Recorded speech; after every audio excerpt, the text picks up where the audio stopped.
21h de la télévision Bonferré, Monsieur Dama, bonsoir. Le ministère en charge de l'élevage avec l'appui de ses partenaires organise la revue annuelle conjointe 2022 du sous-secteur de l'élevage. La cérémonie d'ouverture a été présidée par le ministre porte-parole du gouvernement, ministre de l'élevage Tijani Abdelkadri, en présence du gouverneur de Niamey, du chef de file des partenaires techniques et financiers et de plusieurs autres invités. Abdelaziz Mahamadou et Lukoga pour plus de détails. La mise en œuvre de la stratégie de la sécurité alimentaire et nutritionnelle et du développement agricole est une priorité majeure des autorités du pays. Il s'agit de mettre les populations nigériennes à l'abri de la faim et de la malnutrition et leur garantir les conditions d'une pleine participation à la production nationale et à l'amélioration de leurs revenus, d'où la tenue de la présente revue annuelle conjointe 2022 du sous-secteur de l'élevage. Dans le cadre de la mise en œuvre des actions prévues dans le projet annuel de performance 2022, les niveaux de performance atteints sont entre autres la production de 1 660 858 litres de lait sur une prévision de 1 500 000 litres, soit un taux de réalisation de 110%. La quantité de 131 555 tonnes de viande contrôlée sur une prévision de 150 000 tonnes, soit 87,7% de taux de réalisation. La production de 1 197 090 œufs sur une prévision de 1 500 000, soit 80% de taux de réalisation. La mise en place de 80 000 tonnes d'aliments bétail sur une prévision de 50 000 tonnes, soit un taux de réalisation de 180%. La construction de 5 centres de collecte de lait, dont 2 à Gaïa pour alimenter la laiterie de Gaïa, entièrement réhabilitée, équipée et mise en construction. Cette rencontre de Niamey permettra aux participants d'identifier les forces et faiblesses du sous-secteur et d'apprécier sa contribution à l'atteinte des cibles des programmes stratégiques et du plan d'action à l'initiative 3N. Depuis 2018, notre pays s'est engagé pour le secteur rural dans une réforme budgétaire traduite sous forme de document de programmation pluriannuelle de dépenses triennale glissant et le projet annuel de performance PAP. Cette réforme vise essentiellement à améliorer les capacités des ministères sectoriels dans l'exécution de leurs missions de programmation, de suivi et d'évaluation, mais également de renforcer leur capacité d'absorption des financements que ceux-ci proviennent des ressources propres ou des ressources extérieures. Outre l'enrichissement et la validation du rapport annuel conjoint 2022, les participants vont s'atteler à instaurer une synergie d'action de tous les acteurs en vue de l'organisation future d'un dialogue politique sur des thématiques prioritaires identifiées. Entre autres défis, c'est celui d'assurer une veille constante de l'alignement de vos programmations aux directives nationales, notamment la stratégie de développement durable et de la croissance inclusive, le programme de renaissance acte 3. La dite rencontre permettra également d'apprécier l'application des recommandations de la revue 2021 et des mesures prises par le sous-secteur de l'élevage, évaluer et analyser la performance du dit secteur, mesurer la contribution des autres acteurs étatiques du sous-secteur et non étatiques hors tutelle à la réalisation de ces performances. Le ministre en charge de l'Éducation nationale a reçu ce matin le rapport du comité d'examen des fiches pédagogiques et administratives des enseignants contractuels. Ce document a été réalisé après plus de 2 semaines d'intenses travaux. Le récit avec Souleymane Ousmane et Ibrahim Ousmane. Le présent acte marque la remise officielle au ministre de l'Éducation nationale du rapport du travail du comité en charge d'examen des fiches pédagogiques des enseignants contractuels. Une action qui concrétise désormais la volonté des acteurs du secteur éducatif à œuvrer pour un enseignement de qualité au Niger. Par cet acte, vous honorez de la plus belle manière le monde syndical car non seulement vous œuvrez dans le sens des intérêts de vos membres, mais également vous accompagnez le gouvernement dans son rôle de garant de l'intérêt général. Ce rapport que j'ai eu le plaisir de consulter avant la présente rencontre m'a édifié de par sa qualité, du sérieux et de l'abnégation dont le comité a fait preuve, malgré les conditions de travail quelque peu difficiles. C'est le lieu de réitérer mes remerciements aux membres du comité pour la qualité du travail abattu. Après cette phase de remise, le rapport sera transmis au ministère de l'Éducation nationale pour appréciation, ensuite au gouvernement pour son adoption finale, ce qui permettra à l'État du Niger désormais de disposer d'un document capable de répondre aux aspirations des acteurs concernés dans le processus du recrutement des enseignants contractuels. Les agents de santé de l'hôpital national de Niamey et ceux de l'hôpital général de référence sont depuis ce matin à l'école pour enrichir davantage leurs connaissances sur la prise en charge de l'AVC. Cette formation d'une dizaine de jours a été présidée par le directeur de cabinet adjoint de la présidence de la République du Niger. Explication avec Mohamed Alpha et Omar Boukari. Meilleure prise en charge des cas d'accidents vasculaires cérébraux, AVC, une des conséquences de l'interruption de la circulation sanguine vers le cerveau, les autorités nigériennes ont fait appel à l'expertise de l'hôpital de la Fondation Adolphe Rothschild de Paris pour la formation des agents de l'hôpital national et ceux de l'hôpital général de référence. Et là, nous mobilisons une équipe avec un neurologue, avec un médecin de rééducation, avec un orthophoniste, un ergothérapeute, des infirmiers, pour appuyer la formation d'une filière, donc de bien accueillir les patients à l'hôpital pour qu'ils puissent bénéficier éventuellement de ce qu'on appelle une thrombolyse. Pour le parrain de cette formation, l'initiative est noble et vise à minimiser les conséquences de cette maladie non transmissible, source de mortalité et d'handicap. Lorsqu'il survient, l'AVC doit être prise en charge en extrême urgence.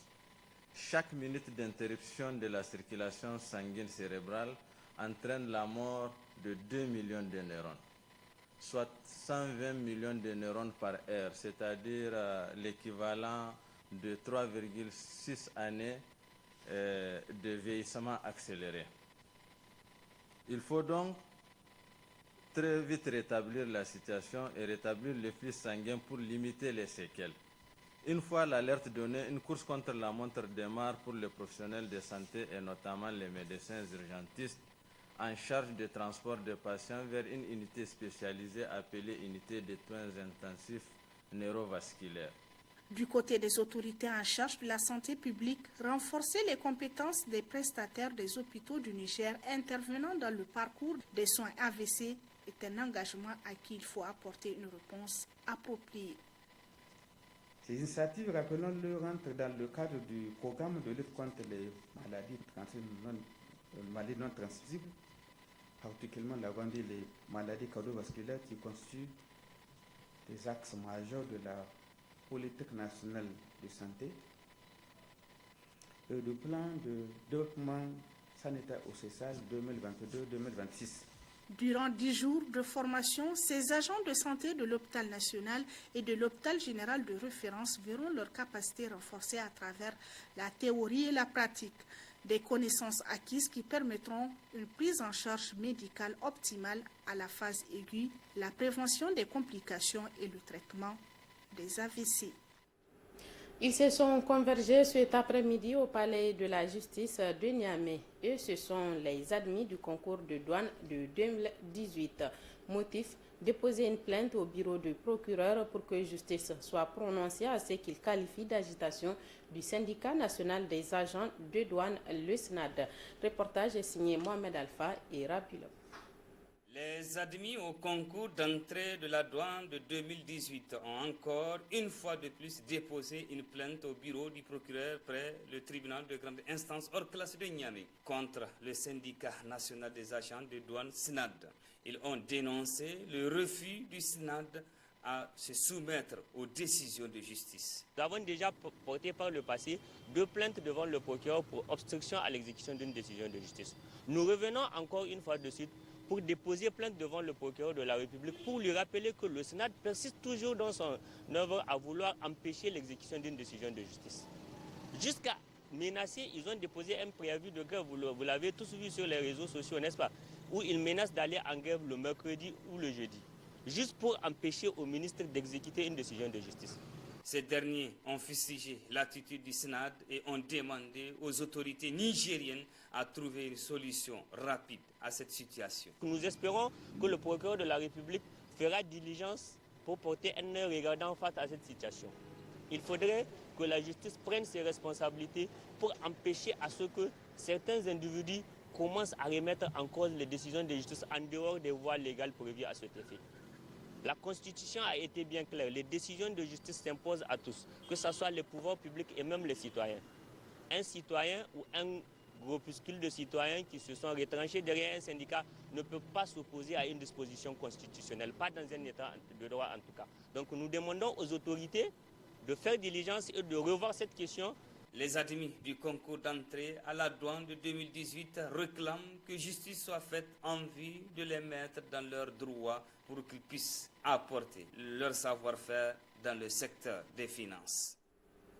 Avec l'appui de ses partenaires, l'Institut privé de santé ISS organise depuis ce matin une formation de 5 jours à l'endroit de ses étudiants. Au centre de ces renforcements de capacités, la sécurité alimentaire et la santé publique. Souleymane Ousmane et Ibrahim Ousmane pour plus de détails.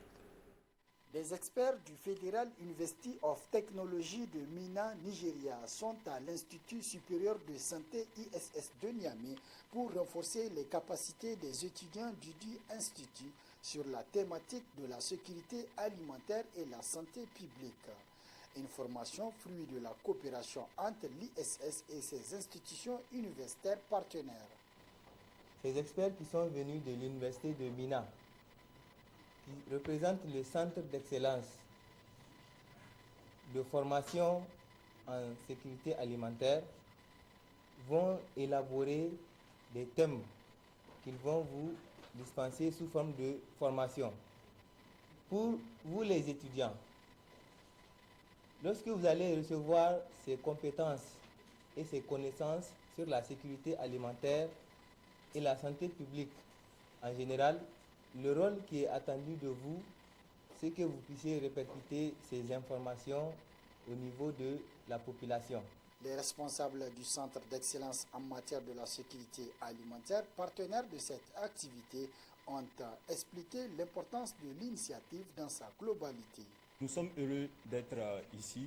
Le Centre d'excellence pour les mycotoxines et la sécurité alimentaire est un centre d'excellence comme son nom l'indique. Donc c'est un centre dont les activités sont facilitées par la Banque mondiale. Et l'objectif est d'assurer donc la sécurité alimentaire. La présente formation censée durer 5 jours est la suite logique engagée depuis quelque temps par l'ISS avec l'appui de ses différents partenaires au profit de ses étudiants. La formation sera également sanctionnée par la remise des certificats de fin de formation. Atelier final de capitalisation du projet On est ensemble tenu ce matin. Un projet financé par l'USAID en collaboration avec Search for Common Ground d'une durée d'exécution de 30 mois. Le bilan du projet est satisfaisant. Compte rendu, Aminata Yaya Megaï et Maman Siraj Nassou. Démarré en mars 2023, le projet On est ensemble intervient dans 7 communes, à savoir Ayoru, Saï, Kolo, Sanam, Bankilare, Abala et Bani Bongo. Donc c'est un projet qui vise vraiment à renforcer la résilience des jeunes face à l'extrémisme violent et aussi de renforcer leur pouvoir d'achat. Nous avons réuni les maires de toutes les 7 communes, les jeunes leaders qui étaient bénéficiaires du projet et aussi les mobilisateurs communautaires qui étaient au plus proche de la population pendant cette mise en œuvre. Donc on va vraiment s'asseoir, faire le point. Tenu en 2 phases, le projet arrive à son terme après 30 mois d'exécution. Au terme du dit projet, plusieurs avancées ont été enregistrées. On peut noter l'initiative des jeunes à mener des activités communautaires Le renforcement des compétences des jeunes et leur capacité à partager leurs expériences et faire entendre leur voix. Les jeunes sont également devenus des acteurs clés de la prévention des conflits inter- et intracommunautaires. Notons également l'amélioration de leur intégration socio-économique, entre autres. Le bilan que je tire est vraiment très positif parce que j'ai accompagné ces jeunes du début du projet jusqu'à la fin de ce projet et vraiment on sent un changement. Surtout si je prends un exemple, le côté de prise à parole de la jeune fille. Au début, à l'arrivée du projet, les jeunes filles étaient assez réticentes pour donner leur point de vue, pour exprimer ce qu'elles ressentent. Mais Dieu merci, avec le projet, avec les renforcements de capacité qu'ils ont eu, donc sur la prise en parole en public, la communication sociale, l'approche common ground et la mise en association qu'on a fait de ces jeunes. La jeune fille maintenant, sur toutes les communes du projet, ces jeunes filles sont aptes à prendre la parole, à donner leur point de vue. D'une durée de 2 jours, cet atelier de capitalisation sera l'occasion de faire le bilan des activités menées par le projet On est ensemble, un projet financé par l'USAID en collaboration avec Search Common Ground. Déclaration et appel à l'action des pouvoirs publics pour la protection de la jeune fille à la suite du suicide à Zender d'une jeune fille collégienne de 15 ans mariée de force. Les structures de la société civile dirigées par les filles et les femmes ont donné de la voix. Faisons le point avec Ousseina Hassoun.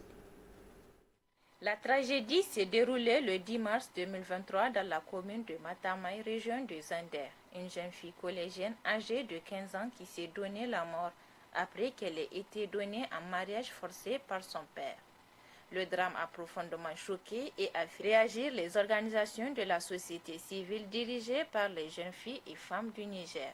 Nous, jeunes filles et femmes activistes pour la promotion des droits des filles et des femmes, sommes indignés par ce qui est arrivé. Nezira ne voulait pas de ce mariage. Elle avait des rêves, comme toutes les jeunes filles de son âge. Comment pouvons-nous expliquer que de tels drames arrivent encore au XXIe siècle? Le mariage est un acte béni de Dieu, mais il y a des conditions préalables. Et une des conditions essentielles, c'est d'abord le consentement des personnes concernées. Face à ce drame qui révèle une facette de la réalité des filles au Niger, ces organisations appellent à la prise de mesures immédiates. Demandons au gouvernement et au président de la République, chef de l'État, son Excellence M. Bazoum Mohamed, de mettre en œuvre sans retard, par tous les moyens appropriés, une politique visant à éliminer les violences à l'égard des femmes et des filles. À cet effet, ratifier la Charte africaine des droits de l'homme et des peuples relatifs aux droits des femmes. Les organisations de la société civile dirigées par les jeunes filles et femmes du Niger ont également interpellé les parents sur leur rôle de premier protecteur des enfants avant d'appeler les autorités locales, organisations de la société civile et les partenaires techniques et financiers à intensifier les efforts de sensibilisation des communautés sur les dangers liés au mariage des enfants et mariage forcé. C'est la fin de ce journal. Merci de nous avoir suivis. Bonne suite de nos programmes sur Bonferré Télévision.